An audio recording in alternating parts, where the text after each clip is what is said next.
They are accusing Democrats of saying we spend too much. For anyone that wants to entertain that thought, I ask you to think about the last time a person has said in this country that the government does too much for them, that their Social Security check was too high, that teachers are paid too much. When was the last time anyone has heard or seen that? Another quote. President Biden already lowered the deficit by $1.7 trillion. They say his budget would cut the deficit. Hey everyone, welcome back to Congress Every Day. Today's video dives into Congressman Chip Roy's fiery remarks refuting claims from AOC and other Democrats. The debate over government spending, national debt, and the government's role is heating up. We're talking about taxes, border security, and personal freedoms. Before we start, hit that subscribe button and ring the notification bell so you never miss a video. Let's get right into it. Chip Roy recently took the floor and questioned a core idea from some Democrats, that the government spends too much. Budget would cut the deficit by another $3 trillion by eliminating wasteful spending on big oil and pharma, we're told. But it is in fact our Democratic colleagues who prefer to maintain their massive subsidies for the elites and the wealthy in their so-called Inflation Reduction Act just last year.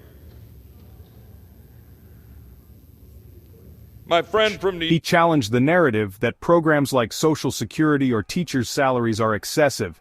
Think about it. When was the last time you heard anyone say their Social Security check was too high or that teachers are paid too much? Roy points out that instead of cutting these essential services, we should be asking, when has the government done too much for us? He's questioning whether the priorities of some colleagues might be misaligned. In the next part of his speech, Roy tackled President Biden's claim of reducing the deficit by $1.7 trillion. A bold statement, right? But here's where it gets interesting. Friend from New York, Ms. Ocasio-Cortez said, quote, I ask you, think about the last time a person has said in this country that the government does too much for them. When was the last time anyone has heard or seen that? I'll say it. I'll say it right here.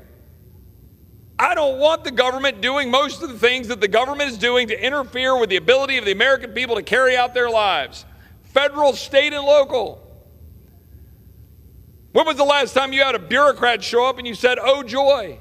Roy argues that Biden's proposed budget continues to target what he sees as wasteful government spending, particularly in sectors like big oil and pharma.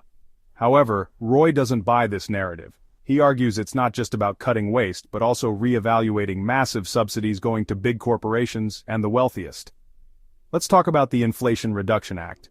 Chip Roy slams this legislation, calling it a failure in addressing inflation. He accuses Democrats of upholding large subsidies benefiting elites and wealthy corporations, instead of using taxpayer money to address. Thank you. I'm really glad there's a bureaucrat here. When was the last time you were thankful for $32 trillion in debt, $100,000 almost for every man, woman, and child in America? Anybody thankful for $32 trillion in debt? Anybody? Anybody thankful for a border that's wide open being exploited by cartels while fentanyl comes in and kills our children? Everybody thankful for that Department of Homeland Security that doesn't actually secure the homeland?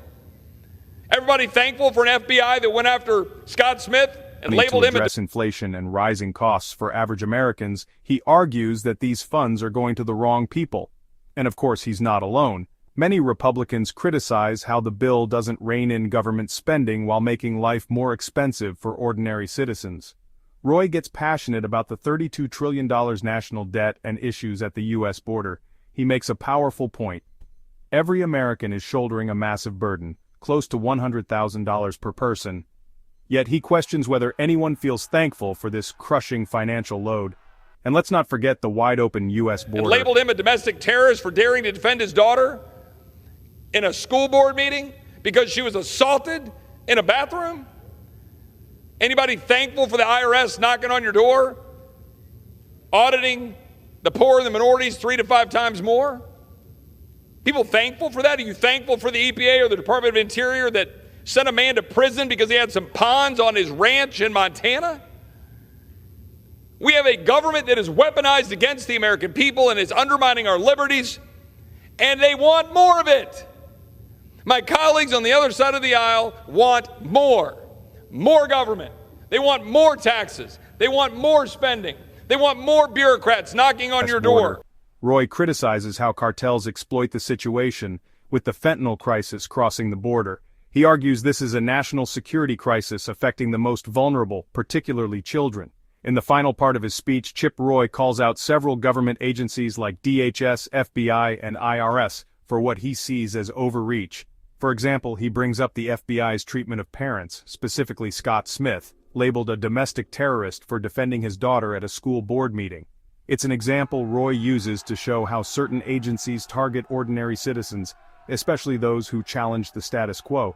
He also criticizes agencies like the EPA and Department of the Interior for over-regulating and penalizing Americans for minor infractions, like a man being sent to prison for having ponds on his property.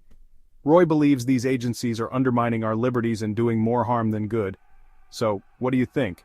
Is the government doing too much? Or do we need more oversight and spending to fix the issues Chip Roy has raised? Drop your thoughts in the comments below. And if you found this breakdown insightful, like this video, and subscribe for more in-depth analyses of political issues that matter to you. Thanks for watching, and I'll see you in the next one.